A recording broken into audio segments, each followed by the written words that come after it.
ரிஷபராசி என்பர்களே, தொழில் ரீதியாகவும் மன ரீதியாகவும் பண ரீதியாகவும் நிறையா விஷயத்தில் மாட்டிட்டு முழிச்சிட்ருக்கீங்க. குடும்பம் சப்போர்ட்னு நினச்சிங்க, குடும்பம் தான் உங்களை வச்சு இன்னும் செஞ்சிட்ருக்கு. குடும்பத்தில் இருக்கிறவங்க எல்லாருமே கடனை தீரு, கஷ்டத்தை சீக்கிரம் குறை, அதுன்னு உங்களை இன்னும் ப்ரெஷர் பண்ணிட்டு தான் இருக்காங்க. உதவி செய்கிறாங்களோ இல்லையோ, இந்த அட்வைஸ் பண்ணுறதுக்கு ஒரு 100 பேர் வந்துடுறாங்க. என்ன பண்ணுறதுனே தெரியல சார், இனி என்ன நடக்கும், பணம், வேலை, திருமணம், சொத்து, வாகனம், அடுத்த 12 நாள்லாம் எப்படி இருக்க போகுது, அதுலேயும் இந்த அடுத்த 12 நாட்கள் தான் ரொம்ப பயமாக இருக்குது சார், எப்படி மூவ் பண்ணுறதுனே தெரியல. நடுப்பாதையில் இருக்கிற கண்ணு முன்னாடி 2 பாதை போகுது, ஒன்று அதை சரி பண்ணணும், இன்னொன்று அதுக்குள்ளே போகுது, அது என்ன பண்ணணுமோ அதுக்கான அவுட்புட்டை நம்ம சந்திச்சு தான் ஆகணும். இதில் எது சார் நம்மளுக்கு சரியானதாக இருக்கும் அப்படின்னு யோசிச்சுட்டு இருக்கணும். உங்களுக்கு தான் இந்த வீடியோவே. ரிஷபராசிக்காரங்க எப்போவுமே மற்றவர்களுக்காகவே யோசித்து ரொம்ப மனதளவுலேயும் சரி, உடல் அளவுலேயும் சரி, தூக்கம் இல்லாமல் ரொம்ப ஒரு சைக்காலஜிக்கலாகவும் சரி, ரொம்ப அஃபெக்ட் ஆகிருக்கக்கூடிய ஒரு காலகட்டம். பணம் ரொம்ப ஒரு விஷயம்தான். ஆனால் பண விஷயத்துக்காக மனசை ரொம்ப புண்படுத்திகிட்டு இருக்கீங்களே அப்படிங்கிற மாதிரி நிறைய பேர்த்து நீங்கள் பேசிகிட்டு இருப்பீங்க. இந்த காலகட்டத்தில் உங்களுடைய ஜாதகத்தை ஃபஸ்ட்டு செக் பண்ணி பாருங்கள். இதை நீங்கள் விளம்பரமாக எடுத்துட்டாலும் சரி, உங்களுடைய லோக்கலில் இருக்கக்கூடிய ஜோதிடர்கிட்ட ஃபஸ்ட்டு கொண்டு போய் கொடுங்க உங்கள் ஜாதகத்தை. ஏன்னா இப்போ நம்ம என்ன தான் வீடியோ போட்டாலும், ஏன் சார் யூடியூப்பில் சொல்கிற வீடியோஸ்லாம் ஒரு பாதி தான் பலிக்குது, மீதி பலிக்கலை அப்படின்னு கேட்டால், யூடியூப்பில் சொல்லக்கூடிய வீடியோ இப்போ ரிஷபராசி சொல்கிறாங்க அப்படின்னா, இந்தியாவில் மொத்த பேர் 140 கோடி பேர் இருக்கான். அதில் ரிஷபராசியில் கிட்டத்தட்ட 10-12 கோடி பேர் இருப்பான். எல்லாருக்குமே இந்த விஷயங்கள் பலிக்குமா அப்படின்னு கேட்டால் பலிக்கிறதில்ல. ஏன் அப்படின்னா, அவங்களுக்கு தசாபுத்தி வேறு, நட்சத்திரம் வேறு, இப்போ நடந்திருக்கக்கூடிய லக்கினம், இப்போ நடந்திருக்கக்கூடிய தசாபுத்தி, ஏற்கனவே இருக்கக்கூடிய லக்கினம், பிறந்த நேரம், பிறந்த ஊர், மற்ற அவங்களோட பிரயாணிக்கக்கூடிய மற்ற ராசிகள். ஒரு எக்ஸாம்பிள் சொல்லணும் அப்படின்னா, உங்களுக்கு நல்ல ராசி போயிருந்திருக்கும், திடீர்னு உங்களோட குழந்தைகள் பிறந்திருக்கும், உங்களோட மனைவி திருமணமாக இருக்குது, டக்குன்னு ஒரு சேஞ்சஸ் தெரிஞ்சிருக்கும். இந்த மாதிரி நிறையா விஷயங்களால் வேறுபட்டிருக்கும். அப்போ யார் எப்படி இருக்குது அப்படின்னு ஃபஸ்ட்டு ஜாதகத்தை பார்த்தா மட்டும் தான் கணிக்கவே முடியுங்க. அப்போ முதல்ல என்ன பண்ணணும், ஜாதகத்தை செக் பண்ணணும். ஜாதகத்தை செக் பண்ணும்போது நீங்கள் ஒரு விஷயத்தை நல்லா புரிஞ்சுக்கணும். ஜோதிட ரீதியாக சில விஷயங்களை உங்கள் ஜாதகத்தை மட்டும் வச்சு கணிக்க முடியாது. உங்களோடு பிறந்த உங்களுக்கு பிறந்த உங்கள் தாய் தந்தையரோ அல்லது உங்களுடைய குழந்தைகளோ, உங்களுடைய மனைவியோ, இவங்களோட கணவனோ, உங்களுடைய ஜாதகம் தான் உங்களுக்கு சேர்த்து பேச ஆரம்பிக்கும். யாருடைய ராசி வலுவாக இருக்கோ அந்த ராசி அப்படியே பிடிச்சி உங்களுக்கு மேலே தூக்கிட்டு வந்துடும். ஸோ இது வேணும் அப்படின்னா கீழே இருக்கக்கூடிய நம்பருக்கு வாட்ஸ்அப்போ அல்லது ஃபோன் பண்ணியோ நீங்கள் பேசிக்கலாம். வெளிநாட்டில் இருக்கிறவங்க வாட்ஸ்அப் மூலமாக தொடர்பு கொள்ளலாம்.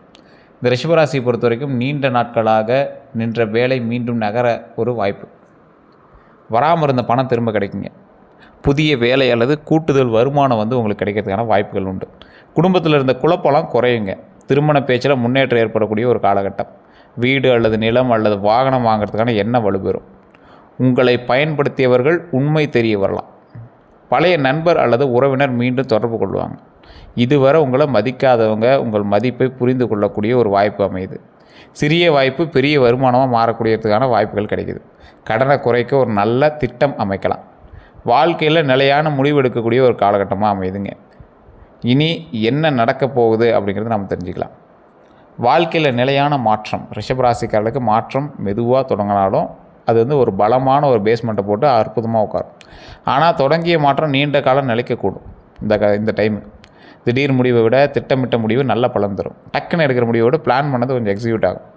ஒரு முக்கியமான நபர் உதவி கொடுப்பாங்க. அவங்க மூலமாக உதவி கிடைக்கும். நீண்ட நாள் காத்திருந்த செய்தி வருங்க. மனதில் இருந்த பயம் குறையும். குடும்பத்திற்காக எடுத்த முயற்சி பலன் தரும். சேமிப்பு, சொத்து மற்றும் தொழில் பற்றிய கவனம் அதிகரிக்குங்க. பழைய பிரச்சனைக்கு தீர்வு உண்டாகும். பழைய பணப்பிரச்சனை பேசி தீர்க்கப்படும். குடும்பத்தில் பேசாமல் இருந்தவங்க மீண்டும் பேசுவாங்க. சொத்து தொடர்பான குழப்பம் தெளிவாகக்கூடிய ஒரு காலகட்டம். வேலை இடத்துல ஏற்பட்ட தவறான புரிதல் குறையுங்க. காதல் அல்லது திருமண உறவில் முடிவு வரும். நீண்ட நாள் மருத்துவம் அல்லது மனக்கவலை குறையக்கூடிய ஒரு எண்ணம் உருவாகும். நீதிமன்றம் மற்றும் அல்லது ஆவண பிரச்சனையில் முன்னேற்றம் ஏற்படும். அதெல்லாம் டாக்குமெண்ட்லாம் செக் பண்ணுவீங்க. புதிய வாய்ப்பு உண்டாகுது. புதிய வேலை அழைப்பு வரும். பழைய வாடிக்கையாளர் மீண்டு வருவாங்க. நண்பர் மூலம் தொழில் வாய்ப்பு கிடைக்கும். குடும்ப தொழிலை விரிவுபடுத்தலாம். ஆன்லைன் வருமான முயற்சி தொடங்கலாம். விற்பனை, நிலம், வாகனம் அல்லது அழகு சார்ந்த தொழிலில் வாய்ப்பு கிடைக்கக்கூடிய ஒரு காலகட்டம். பெண்கள் மூலமாக நல்ல வாய்ப்பு அல்லது ஆதரவு கிடைக்கக்கூடிய ஒரு காலகட்டம். சிறிய முதலீட்டில் பெரிய வருமானம் அல்லது புதிய வருமானம் தொடங்கலாம். அது பெரிய வருமானமாக இருக்குமான்னு தெரியாது, ஓரளவுக்கு பரவாயில்லையாக இருக்கும். தொழில் மற்றும் வேலை பலன்களை பொறுத்த வரைக்கும் நீண்ட நாள் உழைப்பிற்கு அங்கீகாரம் கிடைக்கக்கூடிய ஒரு காலகட்டமாக இருக்க போது. மேலதிகாரி உங்கள் பொறுமையை கவனிப்பாங்க. புதிய பொறுப்பு கிடைக்கக்கூடிய ஒரு காலகட்டம். சம்பள உயர்வு பற்றிய பேச்சு வரும். பதவி உயர்வு தாமதமானாலும் வாய்ப்பு உருவாகலாம். வேறு நிறுவனத்திலிருந்து அழைப்பு வரலாம். பழைய விண்ணப்பத்திற்கு பதிவு வரலாம். வேலை இடத்துல உங்களை எதிர்த்தவங்க அமைதியாகலாம். ரொம்ப உங்களை அப்படியே ஃபோர்ஸ் பண்ணி இது பண்ணாலும் அவங்களாம் கொஞ்சம் அப்படியே சைலண்ட் ஆகுவான். உங்களுடைய யோசனையை ஏற்றுக்கொள்ளப்படலாம். நிரந்தர வேலை தொடர்பான நல்ல தகவல் கிடைக்கும். வெளியூர் வேலைவாய்ப்பு உருவாகுங்க. அதே போல் வீட்டிலிருந்து செய்யக்கூடிய வேலை கிடைக்கலாம். தொழில் செய்கிறவங்களுக்கு பழைய வாடிக்கையாளர் மீண்டு வருவாங்க. புதிய ஆர்டர் கிடைக்கும். விற்பனை மெதுவாக உயரும். கமிஷன் வருமானம் கிடைக்கும். கடை அல்லது அலுவலகத்தை மாற்றக்கூடிய எண்ணம் வரலாம். தொழிலில் புதிய பொருளை சேர்க்கலாம். கூட்டுத் தொழிலில் வாய்ப்பு வரலாம். பழைய பாக்கி வசூல் ஆகலாம். வாடிக்கையாளருடைய நம்பிக்கை அதிகரிக்கலாம். விளம்பரம் மூலமாக வருமானம் உயரக்கூடிய ஒரு வாய்ப்பு உள்ளதுங்க. பெண்கள் தொடர்புடைய பொருட்களில் லாபம் கிடைக்குங்க. நிலம், வீடு, வாகனம், உணவு, ஆடை மற்றும் அழகு சார்ந்த தொழில்களில் நல்ல பலன் தரும். இந்த பெண்கள்லாம் நீங்கள் இந்த தொழில் பண்ணிட்டு இருக்கீங்களே, இந்த உணவு, இந்த ஆடை, அழகு, இந்த பியூட்டிஷியன், இந்த மாதிரி இதெல்லாம் கொஞ்சம் நல்லாயிருக்கும், பரவாயில்லையா இருக்கும். தொழிலில் கவனிக்க வேண்டியது அப்படின்னு பார்த்திங்கன்னா, வாய்மொழி ஒப்பந்தத்தை மட்டும் நம்ப வேண்டாம். அதே போல் நண்பரோடு தொழில் செய்தாலும் கணக்கை எழுதி பதிவு செய்யணும் அப்படிங்கிறது ஞாபகம் வச்சுக்கோங்க. தொழில் ரகசியத்தை அனைவரிடமும் கூற வேண்டாம். அதிக கடன் வாங்கி விரிவுபடுத்த வேண்டாம். பழைய நஷ்டத்தை உடனே சரி செய்யணும் அப்படிங்கிறது ஞாபகம் வச்சுக்கோங்க. அந்த அவசரம் வேண்டாம். புதிய கூட்டாளியை முழுமையாக நம்புவதற்கு முன்னாடி கவனிக்கணும் அப்படிங்கிறது ஞாபகம் வச்சுக்கோங்க. வாடிக்கையாளருக்கு அளவுக்கு மீறி கடன் கொடுக்க வேண்டாம். பணம் வராமல் பொருளை ஒப்படைக்காதீங்க. பணம் மற்றும் பொருளாதார நிலையை பொறுத்த வரைக்கும், பண வரவை பொறுத்த வரைக்கும் பழைய பாக்கி கிடைக்கக்கூடிய ஒரு காலகட்டமாக இருக்கும். சம்பளம் அல்லது வருமானம் மெதுவாக உயரும். இரண்டாவது வருமானம் வாய்ப்பு உருவாக்கக்கூடிய ஒரு காலகட்டம். கமிஷன் அல்லது ஊக்கத்தொகை கிடைக்கக்கூடிய ஒரு காலகட்டம். அதேபோல் குடும்ப உறுப்பினர் பண உதவி செய்வாங்க. நகை, நிலம் அல்லது வாகனம் மூலமாக பணம் கிடைக்குங்க. இது எல்லாமே இருந்தாலும் சேமித்த பொருள் நல்ல விலைக்கு விற்கப்படும். ஸோ சேமித்து வச்சுப்பீங்க பார்த்தீங்களா பொருள், அதெல்லாம் நல்ல விலைக்கு விற்குங்க. வாடகை வருமானம் கிடைக்கும். பெண்கள் மூலம் பண உதவி அல்லது வாய்ப்பு வரக்கூடிய ஒரு காலகட்டமாக இருக்குங்க. தொழிலில் லாபம் படிப்படியாக அதிகரிக்குங்க. செலவுகளை பொறுத்த வரைக்கும் வீட்டு செலவு அதிகரிக்கக்கூடிய ஒரு காலகட்டம். வாகன பராமரிப்பு செலவு வரலாம். அதே போல் குடும்ப சுப நிகழ்ச்சிக்காக செலவு வருங்க. அதே போல் மருத்துவம் அல்லது கல்வி செயல்படலாம். அதே போல் மருத்துவம் அல்லது கல்வி செலவு ஏற்படுங்க. இந்த செலவுகள்லாம் உங்களுக்கு நன்மையான செலவுகள் தான், இருந்தாலும் பிரச்சனை இல்லை. வீட்டு பொருட்கள் வாங்க வேண்டி இருக்கக்கூடிய ஒரு காலகட்டமாக அமையுது. இந்த அழகு, இந்த பியூட்டிஷியனு, இந்த ட்ரெஸ்ஸு, இந்த மாதிரி வசதிக்கான செலவுகள் உங்களுக்கு அதிகமாகும். பழைய கடன் முடிக்கிறதுக்கு தொகை செலுத்த வேண்டியிருக்கும். வீட்டை புதுப்பிக்கக்கூடிய செலவு வரலாம். கடன் நிலையை பொறுத்த வரைக்கும் கடனை குறைக்க புதிய திட்டம் அமைப்பீங்க. பல சிறிய கடன்களை ஒன்றாக சேர்த்து கட்டுப்படுத்தலாம். அதே போல் பழைய கடன் தொடர்பான அழுத்தம் குறையக்கூடிய ஒரு காலகட்டமாக இருக்கும். நிலையான வருமானம் உண்டாகுதுங்க. நிலையான வருமானம் கிடைத்தாலும் கடனை விரைவாக குறைக்கலாம் அப்படிங்கிற எண்ணம் உருவாகணும். அதை ஃபஸ்ட்டு மைண்ட் ஞாபகம் வச்சுக்கோங்க. குடும்ப உதவியால் ஒரு கடன் முடிவுக்கு வருங்க. தவணை முறையில் சுமையை குறைக்க முடியும். பணத்தினுடைய கவனம் ரொம்ப கவனமாக இருக்கணும். பிறருக்காக உங்கள் பேரில் கடன் வாங்காதீங்க. இரக்கத்தில் பணம் கொடுக்க வேண்டாம். அதே போல் ஆவணம் இல்லாமல் பெரிய தொகை கொடுக்காதீங்க. விரைவில் இரட்டிப்பு லாபம் தரும் அப்படிங்கிற திட்டத்தை நம்ப வேண்டாம். நண்பர் சொன்னதால் மட்டும் முதலீடு செய்யாதீங்க. சம்பளம் வந்தோட முழுமையும் செலவு பண்ணி விடாதீங்க. வெயிட் பண்ணுங்கள். குறைந்தபட்சம் ஒரு பகுதியை மட்டும் சேமிக்கிறதுக்கு ஞாபகம் வச்சுக்கோங்க. குடும்பத்தில் பண விஷயத்தை தெளிவாக பேசணும் அப்படிங்கிறது ஞாபகம் வச்சுக்கோங்க. இந்த காதலை பொறுத்த வரைக்கும் பழைய காதல் மீண்டும் தொடர்பு கொள்வாங்க. ஃபோனோ மெசேஜோ ஏதோ ஒன்று வருங்க. நீண்ட நாள் பேசாமல் இருந்தவங்க பேசுவாங்க. நண்பராக இருந்தவங்க காதலை வெளிப்படுத்துவாங்க. உண்மையானவங்க யார் அப்படிங்கிறது தெரிய வரக்கூடிய ஒரு காலகட்டம். போலியான அன்பு காட்டியவங்க விலகுவாங்க. உறவில் இருந்த சந்தேகம் குறையும். குடும்பம் எதிர்த்த உறவு மீண்டும் பேச்சுவார்த்தை வரலாம். அதே போல் தொலைதூர உறவில் சந்திப்பு ஏற்படக்கூடிய ஒரு காலகட்டம். மனதில் வச்சிருந்த உண்மை வெளிப்படக்கூடிய ஒரு காலகட்டம். ஒருதலை காதலுக்கு முடிவு கட்டக்கூடிய ஒரு காலகட்டமாக அமையுது. புதிய அறிமுகம் ஆழமான உறவாக கூட மாறலாம். அதே போல் காதலில் கவனமாக இருக்கணும். பழையவர் திரும்ப வந்தவுடன் உடனே நம்பாதீங்க. எதுக்கு வந்தாங்க என்னென்னு எல்லாமே விசாரிங்க. இரக்கத்தையும் காதலையும் குழப்பாதீங்க. துணையை கட்டுப்படுத்த முயற்சிக்காதீங்க. அதே போல் மனதில் வச்சுக்கிட்டு அமைதியாக இருக்காதீங்க. பணம் மற்றும் காதலை ஒன்றாக கலக்காதீங்க. காதலுக்கும் பணத்துக்கும் டிஃப்ரெண்ட்டுங்கிறது ஞாபகம் வச்சுக்கோங்க. குடும்ப பிரச்சனையை வெளிநபர்கிட்ட பகிராதீங்க. உங்களுடைய துணைவியாரை பற்றியோ இல்லை உங்களோட காதலை பற்றியோ வெளிநபர்கிட்ட நண்பரோ யார்கிட்டையும் பேச வேண்டாம். சிறிய விஷயத்தை சந்தேகமாக மாற்றாதீங்க. திருமண பலன்களை பொறுத்த வரைக்கும் திருமணம் ஆகாதவங்களுக்கு தாமதமான திருமண பேச்சுவார்த்தை தொடங்கக்கூடிய ஒரு காலகட்டமாக அமையுது. குடும்பம் மூலமாக நல்ல வரன் அமையுது. வேலை அல்லது நண்பர்கள் மூலமாக அறிமுகம் ஏற்படக்கூடிய ஒரு காலகட்டம். பொருளாதாரமாக நிலையான துணை கிடைக்குங்க. பொருளாதாரமான நிலையான துணை கிடைக்கும். அதே போல் வேறு ஊர் தொடர்புடைய வரன் அமையுங்க. முன்பு நின்ற பேச்சு, திருமண பேச்சு மீண்டும் நகரக்கூடிய ஒரு காலகட்டம். வெளிப்புற அழகை மட்டும் வச்சு முடிவு செய்யாதீங்க. திருமணம் ஆனவங்களுக்கு துணையினுடைய ஆதரவு அதிகரிக்கக்கூடிய ஒரு காலகட்டம். பழைய கருத்து வேறுபாடு குறையக்கூடிய ஒரு காலகட்டம். பண விஷயத்தில் தெளிவு ஏற்படக்கூடிய ஒரு காலகட்டம். குடும்பத்தை மாற்றம் முடிவு வரலாம். குடும்பத்தை மாற்றத்துக்கான முடிவு வரும். அதே போல் வீடு அல்லது வாகனம் வாங்குறதுக்கான சேர்த்து திட்டமிடுவீங்க. குழந்தை தொடர்பான நல்ல செய்தி கிடைக்கக்கூடிய ஒரு காலகட்டமாக அமைது. 3ஆம் நபர் தலையீடு குறையக்கூடிய ஒரு காலகட்டம். அவன் ஒருத்தன் தான் டென்ஷன் பண்ணிட்டே இருந்தான், அப்போ எப்படியே விட்டுறான் அப்படிங்கிற மாதிரி இருக்கும். குடும்ப பொறுப்பு அதிகரிக்கக்கூடிய ஒரு காலகட்டமாக அமையும். அன்பை செயலால் மட்டுமின்றி வார்த்தையாலும் காட்டுறோம் அப்படிங்கிற ஞாபகம் வச்சுக்கோங்க. பழைய பிரச்சனையை மீண்டும் எடுத்து கூறாதீங்க. குழந்தை பாக்கியத்தை பொறுத்த வரைக்கும் குழந்தைகள் தொடர்பான நல்ல செய்தி கிடைக்கக்கூடிய ஒரு காலகட்டமாக அமையுது. குழந்தைகளுடைய கல்வியில் முன்னேற்றம் ஏற்படலாம். குழந்தைகளுடைய கலைத்திறன் வெளிப்படலாம். குழந்தைக்காக செலவு அதிகரிக்கலாம். அதே போல் உயர்கல்வி பற்றி முடிவு வரலாம். குழந்தைகளுடைய உடல்நலத்தில் கவனம் தேவைப்படும். குழந்தைகளுடன் அதிக நேரம் செலவிட வேண்டியிருக்கும். அவர்களை மற்றவர்களோடு ஒப்பிடக்கூடாது. அதிக கட்டுப்பாடு கொடுக்காம வழி நடத்தணும் அப்படிங்கிறத ஞாபகம் வச்சுக்கோங்க. அதேபோல் குழந்தைகளுடைய விருப்பத்தையும் கேட்கணும் அப்படிங்கிற ஞாபகம் வச்சுக்கோங்க. துல்லியமாக குழந்தைகள் பாக்கியத்தை பற்றி தனிப்படி தெரிஞ்சுக்கணும்னா ஜாதகம் பார்த்தா தான் தெரியுங்க. கீழே நம்பர் கொடுத்துட்டு நீங்கள் வேணால் பயன்படுத்திக்கோங்க. வீடு அல்லது நிலத்தை பற்றி பார்க்கணும் அப்படின்னா சொத்து வாங்குறதுக்கான எண்ணம் அதிகரிக்கும். ஆனால் அதுக்கான பணம் வந்து நீங்கள் லோன் போட்டு தான் வாங்குவீங்க. நிலம் பற்றி நல்ல தகவல் கிடைக்குங்க. பழைய சொத்து விற்பனையாகக்கூடிய ஒரு காலகட்டம். வீடு கடன் முயற்சியை வந்து நகருங்க. குடும்ப சொத்தில் வந்து பங்கு கிடைக்கிறதுக்கான ஒரு வாய்ப்பு அமையுது. பங்கு பிரிப்பில் வந்து பேச்சு வந்து வரும். பங்கு பிரிவு பற்றின பேச்சுகள் வந்து வரும். பழைய வீட்டை வந்து புதுப்பிக்கக்கூடிய ஒரு காலகட்டமாக அமையுது. புதிய வீடு கட்டக்கூடிய திட்டம் உருவாகுங்க. அதே போல் விவசாய நிலம் வாங்கக்கூடிய வாய்ப்பு வரக்கூடிய ஒரு காலகட்டம். வாடகை வருமானம் வந்து தொடங்கலாம். கடை மற்றும் தொழில் இடம் வந்து வாங்கக்கூடிய ஒரு காலகட்டமாக அமையுது. பெண்கள் வழியிலான சொத்துக்கு உதவி வந்து கிடைக்கக்கூடிய ஒரு காலகட்டம். தாய் வழி சொத்து பற்றிய பேச்சு வரக்கூடிய ஒரு காலகட்டமாக அமையுதுங்க. சொத்தில் கவனமாக இருக்கணும். தாய் பத்திரத்தை சரி பார்க்கணும் அப்படின்னு ஞாபகம் வச்சுக்கோங்க. வெள்ளங்க சான்றிதழை பார்க்கணும் அப்படிங்கிற ஞாபகம் வச்சுக்கோங்க. நீர்வழி மற்றும் நிலத்தினுடைய தன்மையை சரி பார்க்கணும் அப்படிங்கிற ஞாபகம் வச்சுக்கோங்க. தண்ணிலாம் இருக்குதா நிலத்தில் அப்படின்னு ஃபஸ்ட்டு செக் பண்ணிட்டு வாங்க. வாகன பலன்களை பொறுத்த வரைக்கும் புதிய இருசக்கர வாகனம் வாங்கக்கூடிய ஒரு காலகட்டம். பழைய காரை மாற்றக்கூடிய ஒரு காலகட்டம். குடும்பத்திற்காக வசதியான வாகனம் வாங்கலாம் அப்படிங்கிற ஒரு எண்ணம் ஏற்படும். தொழிலுக்காக வாகனம் தேவைப்படலாம். அதே போல் பயன்படுத்திய வாகனம் நல்ல விலையில் கிடைக்கக்கூடிய ஒரு காலகட்டமாக அமையும். பழைய வாகனத்தை விற்று பணம் கிடைக்கக்கூடிய ஒரு காலகட்டம். வாகன கடன் வந்து முற்றிய முயற்சி வந்து நகரும். வாகனம் கட்டணம் அதாவது வாகன கடன் முயற்சி வந்து நகரலாம். குடும்பத்தோடு நீண்ட பயணம் செல்லக்கூடிய ஒரு காலகட்டம். வாகன பராமரிப்பு செலவு வரலாம். புதிய வாகனத்திற்கு முன்பதிவு சேர்க்கலாம். போய் அட்வான்ஸ் கட்டுவீங்க. எலக்ட்ரிக் ஸ்கூட்டி வாங்குவீங்க. அந்த மாதிரி இருக்கும். வாகனத்தில் கவனமாக இருக்க வேண்டியது வெளிப்புற அழகை மட்டும் பார்த்து வாகனம் வாங்காதீங்க. செகண்ட் ஹேண்ட் வாங்குறீங்க அப்படின்னா அதை மட்டும் வாங்காதீங்க. இன்ஜின் மட்டும் சர்வீஸ்லாம் செக் பண்ணுங்கள்.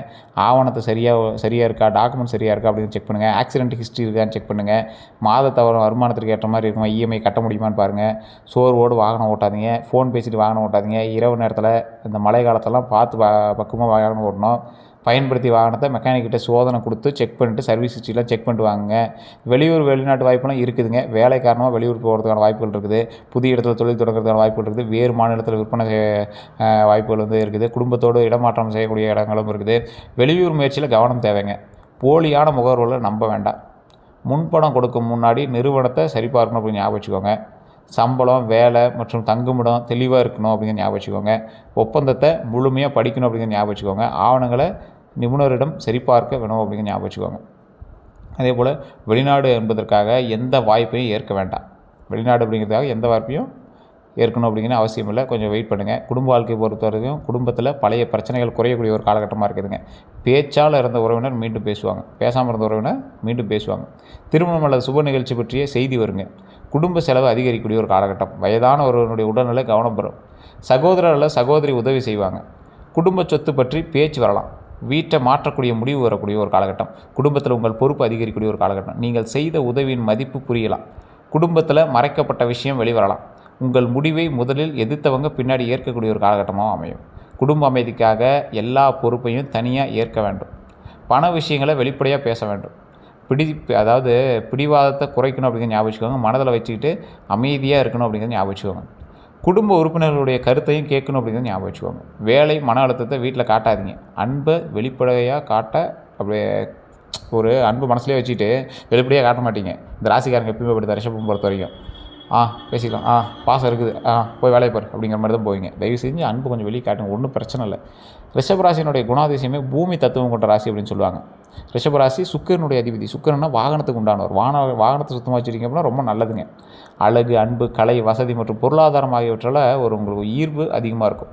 ஈர்ப்பு ரொம்ப அதிகமாக இருக்கும். நிலையான வருமானத்தை விரும்புவீங்க. திடீர் மாற்றத்தை எளிதில் ஏற்க மாட்டீங்க. ஒருவரை நம்பிய பிறகு உண்மையாக இருப்பீங்க. குடும்பம் மற்றும் சொத்து முக்கியமாக நினைப்பீங்க. அதே போல் பொறுமையான உழைப்பவங்க. அதே போல் உணவு, ஆடை, வீடு மற்றும் வசதிகளை விரும்பக்கூடிய நபர் நீங்கள். கலை மற்றும் அழகுணர்வு அதிகமாக இருக்கும் உங்களுக்கு. சேமிக்க வேண்டும் அப்படிங்கிற எண்ணம் இருக்கும். வெளியில் அமைதியாக இருந்திருப்பாங்க. அதே போல் கோபம் வந்தால் கட்டுப்படுத்த கடினமாக இருப்பாங்க. பிடிவாதம் அதிகமாக இருக்கக்கூடிய ஒரு காலகட்டம். தங்களுக்கு சொந்தமானதை பாதுகாப்பாங்க. அன்பை செயலால் காட்டுவாங்க. நீண்ட நாள் உறவை விரும்புவாங்க. ஒரு முறை முடிவு செஞ்சால் மாற்றுவது கடினம். மெதுவாக தொடங்கி நிலையான வெற்றியை அடைவாங்க.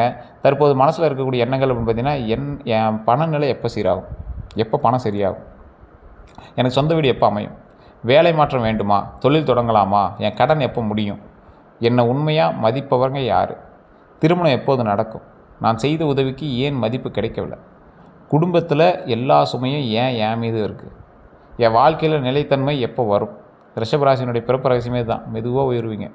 தாமதமானாலும் நிலைமையான வெற்றி இருக்கும். குடும்பத்திற்கு சொத்து உருவாக்குவீங்க. பணத்தை பொருளாக மாற்றுவீங்க. வாடகை வாழ்க்கையை சொந்த வீடாக மாற்றுவீங்க. இதெல்லாம் உங்களுக்கு நல்லது தான் இருக்குது, ஒன்றும் பிரச்சனை இல்லை. ஆனால் பொறுமையாக தான் நடக்கும். வயது அதிகரிக்க பொருளாதார நிலை மேம்படும். உங்களுக்கு தங்களுடைய வாழ்க்கையை படிப்படியாக கட்டி எழுப்புவீங்க. ஸோ பொறுமையாக இருந்தீங்கன்னா நன்மை உண்டு. ஸோ இந்த ராசியை பொறுத்தவரைக்கும் பொறுப்பானவங்க, உழைப்புக்கு பேர் போனவங்க, நம்பகத்தன்மை உங்கள்கிட்ட இருக்கும், பொருளாதார சிந்தனை இருக்கும், கலை மற்றும் அழகு உணர்வு இருக்கும், குடும்ப அக்கறை இருக்கும். ரிஷபராசிக்கு சவால்கள் இருக்குது, இல்லைன்னா இல்லை. நீங்கள் ரொம்ப நல்லவங்க இல்லை, உங்களுக்கு எல்லாமே பாசிட்டிவும் கிடையாது. சில விஷயங்கள் இருக்குது. அதிக பிடிவாதம், அதே உங்களுக்கு மிகப்பெரிய ட்ராபேக்கு. மாற்றத்தை ஏற்க தாமதமாகிறது, அது ரொம்ப பெரிய ட்ராபேக்கு. பழைய விஷயத்தை விட முடியாமல் இருக்கிறது, வசதியை விட்டு வெளியேற வர முடியாமல் இருக்கிறது, மனதில் உள்ளதை சொல்லாமல் இருக்கிறது, அதே போல் அதிக உணவு அல்லது ஆடம்பர ஆசை இருக்கிறது, பணம் மற்றும் சொத்தில் அதிக பற்றுதல் இருக்குது, தவறானவர்களையும் நீண்ட நாள் நம்புறதுங்க, கோபத்தை உள்ளுக்குள்ளே வச்சிட்டு இருக்கிறது, முடிவெடுக்க அதிக நேரம் எடுத்துக்கிறது, அன்பில் அதிக உரிமை காட்டுறது, புதிய வாய்ப்பு சந்தேகத்தால் தவற விடுறது, நான் சொல்வது தான் சரி அப்படிங்கிற எண்ணம் உங்களுக்கு இருக்கிறது, செலவு செய்த பிறகு கவலைப்படுறது, இது எல்லாத்தையுமே சரி பண்ணிக்கோங்க. முக்கிய சவால் அப்படின்னா நிலைத்தன்மையை விரும்புவது நல்லது. ஆனால் பழைய சூழல் பாதுகாப்பாக இருக்கிறதா நினச்சி புதிய வாய்ப்பு தவற விடக்கூடாது. ஓகேவா? அதை கொஞ்சம் மைண்டில் ஞாபகம் வச்சுக்கோங்க. மற்றபடி எல்லாமே நல்லா இருக்குது. மற்றவங்க உங்களை எப்படி பார்ப்பாங்க அதெல்லாம் நீங்கள் மைண்டில் போட்டுக்காதீங்க. காதலில் மட்டும் கொஞ்சம் பார்த்துருங்க. ஏற்கனவே உங்களை ஏமாற்றினவங்க அதெல்லாம் கொஞ்சம் பார்த்துருங்க. நண்பர்கள்ட்ட பண விஷயத்தில் கவனமாக இருங்க. உறவுகள்கிட்ட பணம் கொடுக்குறது வாங்குறதுல கவனமாக இருங்க. பணியிடத்தில் தேவையில்லாத பொறாமை குணம் கொண்டவர்கள்ட்ட கொஞ்சம் எச்சரிக்கையாக இருங்க. அதே போல் எப்போ கவனமாக இருக்கணும்னா, பழைய நண்பர் திடீர்னு நெருங்கும்போது கொஞ்சம் பார்த்துருங்க. அதிக லாபம் தரக்கூடிய முதலீடு தரோம் அப்படின்னு சொல்லும்போது ஒரு அளவுக்கு கொஞ்சம் எச்சரிக்கையாக இருங்க. ஒரு அளவுக்கு மீறி புகழும்போது ரொம்ப எச்சரிக்கையாக இருங்க. குடும்ப உறுதுணையாக இருக்கிறவங்க, உங்களோட குடும்பமும் உங்களுக்கு ஒரு உறுதுணை. அதே போல் பணத்தை விட உறவு முக்கியமாக நினைக்கிறவங்க தான் உங்களுக்கு உறுதுணைங்கிறது ஞாபகம் வச்சுக்கோங்க. உங்கள் அமைதியை புரிஞ்சுக்கிறவங்க தான் உறுதுணை ஞாபகம் வச்சுக்கோங்க. உங்கள் உடல் நலம் மற்றும் ஓய்வை கவனிக்கிறவங்க தான் உங்களுக்கு உறுதுணை. கஷ்டத்தில் செயலால் உதவுறவங்க தான் உங்களுக்கு உறுதுணை. சவாலாக இருக்கிறவங்க, உங்கள் வருமானத்தை மட்டும் எதிர்பார்க்குறவங்க உங்களுக்கு சவால். அவங்ககிட்ட ரொம்ப எச்சரிக்கையாக இருங்க. பணம் கேட்டு மீண்டும் மீண்டும் நெருங்குறவங்கிட்ட ரொம்ப எச்சரிக்கையாக இருங்க. அந்த விஷயத்தில் நீங்கள் தான் எப்பயுமே எச்சரிக்கையாக இருக்கணும் அப்படின்னு ஞாபகம் வச்சுக்கோங்க. அதே போல் ரிஷபராசிக்கான தொழில் அப்படின்னு பார்க்கும்போது நிலம் மற்றும் கட்டிடம், இந்த பணம் மற்றும் கணக்கு, அழகு மற்றும் கலையெல்லாம் நல்லாயிருக்கும். உணவு மற்றும் விவசாயம் துறையெல்லாம் உங்களுக்கு ஓரளவுக்கு செட் ஆகும். வாகனம் மற்றும் வணிகம்லாம் ஓரளவுக்கு பரவாயில்லையாகவே இருக்கும். இந்த செய்வன விஷயத்தில் மட்டும் கொஞ்சம் எச்சரிக்கையாக இருங்க. யாராவது உங்களுக்கு பண்ணியிருக்காங்களா அப்படின்னா, உங்களுக்கு ஏதாவது வேலை தடையோ இல்லை பண தடையோ உடல்நல குறைவோ ஏதாவது ஏற்பட்டுருக்கா பாருங்கள். ரொம்ப நாளாக சரி பண்ண முடியல, சரி பண்ணி ஏதாவது இருக்கா பாருங்கள். அப்படி இருந்தால் உங்களுக்கு ஈஸியாக கெஸ் பண்ணிடலாம். அப்படி ஏதாவது இருந்தது அப்படின்னா மறக்காம கமெண்ட் செக்ஷனில் பதிவிடுங்க. கீழே இருக்கக்கூடிய நம்பரை நீங்கள் வந்து பயன்படுத்தி நீங்கள் வாட்ஸ்அப் மூலமாக கேட்டு தெரிஞ்சுக்கலாம். அதே போல் நல்ல நேரம் எப்போ தொடங்குது அப்படின்னா, பிடிவாதத்தை குறைக்கும் போது உங்களுக்கு நல்ல நேரம் தொடங்குது. ஒரே பாயிண்ட் தான். குடும்ப பொறுப்பை பகிர்ந்து கொடுக்கும்போது உங்களுக்கு நல்ல நேரம் தொடங்குது.